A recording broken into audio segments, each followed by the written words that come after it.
इतिहासाच्या तिसऱ्या धड्याच्या दुसऱ्या विभागामध्ये आता आपण आहोत. हडप्पा संस्कृती, घरे आणि नगररचना. चला तर विद्यार्थी मित्रांनो, आपण आता अभ्यास करणार आहोत हडप्पा संस्कृतीतील घरं, त्यांची नगररचना, बांधकाम, साहित्य इत्यादी सर्व गोष्टींबद्दल. तर चला, तर आता आपण इथं काही चित्र बघत आहोत. दिसतात तुम्हाला चित्र? हा, पहिलं चित्र आहे बांधकाम केलेली घरं आहेत, दुसरं आहे बांधकाम चालू आहे आणि तिसरी आहे रचना घराची. तर चला आता आपण बघूया. सगळ्यात प्रथम तुम्हाला मला सांगावं वाटतं की अतिशय सुंदर आणि कलाकुसरीने केलेली त्यांची घरं होती. हडप्पा संस्कृतीमधील घरे आणि इतर बांधकाम ह्यांच्यासाठी जी वापरली जाणारी वस्तू होती त्या म्हणजे भाजक्या विटा.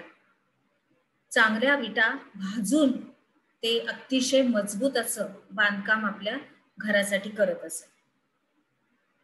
काही काही बांधकामासाठी कच्च्या विटा हा वापरल्या जातात आणि कच्च्या विटा, भाजक्या विटा यांच्या बरोबरच काही दगडांचाही वापर केला जात असे. कारण काही दगड जसे घराच्या बाजूला जे सांडपाण्याची व्यवस्था आहे त्या गटारावरती घालण्यासाठी वगैरे त्यांना दगडाचा वापर हा करावाच लागत होता. त्याप्रमाणे तसेच त्यांच्या घराची रचना बघा. त्यांची रचना अशी आहे की मधोमध चौक आणि त्याभोवती खोल्या अशा पद्धतीची होती. एकंदर त्यांची घरं आणि त्यांची नगर रचना ही खूपच सुबक आणि चांगल्या रीतीने केलेली होती आणि सगळ्यात महत्वाचं म्हणजे मजबूत अशी होती. आणि साहित्य भाजक्या विटा, कच्च्या विटा आणि दगडाचा वापर केला जात होता. आता पुढे, आता घराच्या आतील रचना आपण बघूया. तर घराच्या आवारात आता जसं की आपलं घर असतं, आता पूर्वीचे त्यांची हडप्पा आणि मोहनजोदडो या संस्कृतीतील घरं कशा रीतीची होती? छोटी छोटी होती आणि घरं अशी एकावरती एक अशी नव्हती.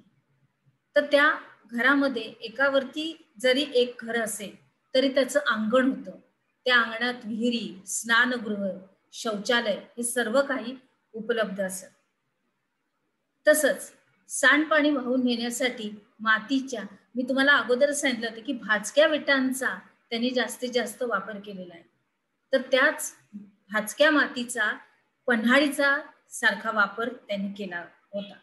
अतिशय व्यवस्थित आणि अगदी कलाकुसरीने ही गोष्ट केली गेलेली की घराच्या बाहेर सगळं सांडपाणी व्यवस्थित वाहून नेण्यात येईल.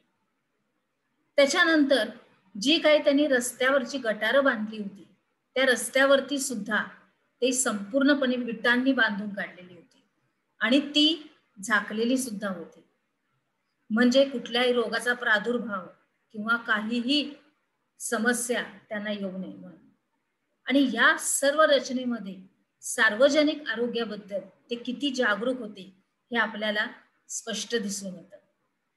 त्यांची नगररचना, त्यांची घराची रचना ह्याच्यामध्ये सर्व काही व्यवस्थित सोयी उपलब्ध होत्या आणि त्या सर्व काही आरोग्याबद्दल पूर्णपणे काळजी करूनच बांधल्या गेलेल्या होत्या. तर आता पुढच्या आपल्या विभागात आपण काही चित्र बघत आहोत. या चित्रामध्ये जसं काही विहीर आहे, स्नानगृह आहे, शौचालय आहे आणि सांडपाण्याची व्यवस्था ह्यांची रचना कशा रीतीने केलेली आहे ती आपण आता बघूया. सगळ्यात प्रथम चित्र आहे विहिरीचं. तुम्ही विहीर बघतच असाल की किती मजबूत आणि भाजक्या विटांनी ही बांधली गेलेली आहे. चारी बाजूनी पूर्णपणे विटा आणि जो विटांचा जो कट्टा आहे तो पूर्णपणे विटांनी भाजून काढलेल्या विटा आहेत त्या की त्या अतिशय मजबूतरित्या त्यांनी तिथे बसवलेल्या आहेत, पूर्णपणे सुरक्षितरित्या.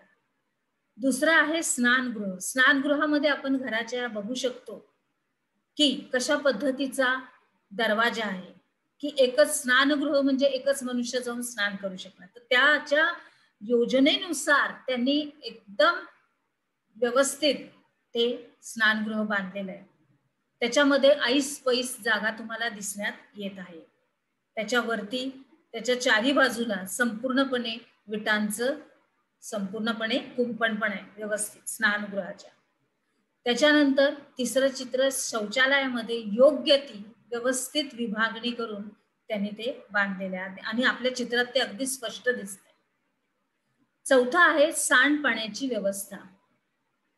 विद्यार्थी मित्रांनो, तुम्ही बघू शकता की कशा रीतीने त्यांनी एक व्यवस्थित झाकण त्याच्यावरती बनवलेलं आहे आणि विटा जसं की घरातून बाहेर येऊन त्या एका विशिष्ट ठिकाणी त्याचं विसर्जन होऊ शकेल अशी पूर्ण व्यवस्था त्यांनी केलेली आहे.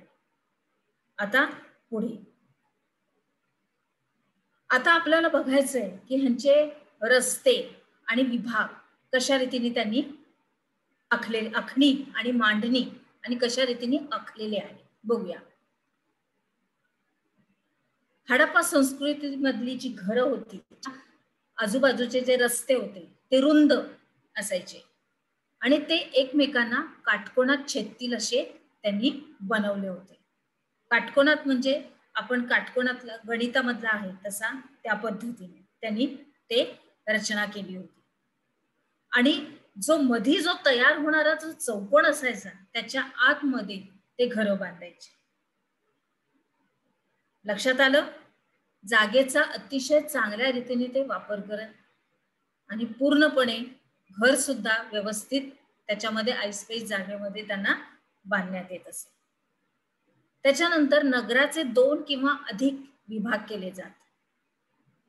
जे नगर होतं त्याने अगदी विचारपूर्वक त्यांनी ते केलं होतं की 1 किंवा 2 किंवा अधिक विभाग आणि प्रत्येकाला स्वतंत्र तटबंदी म्हणजे संपूर्णपणे कुंपण व्यवस्थित अगदी ते आपल्याला आता या चित्रामध्ये आपण बघू शकतो की कशा रीतीने त्यांनी काटकोनात छेदून त्याच्यामध्ये ते चौकोनी परिसरात चौकोनी मोकळ्या जागामध्ये त्यांनी आपली घरं व्यवस्थित बसवलेली आहे.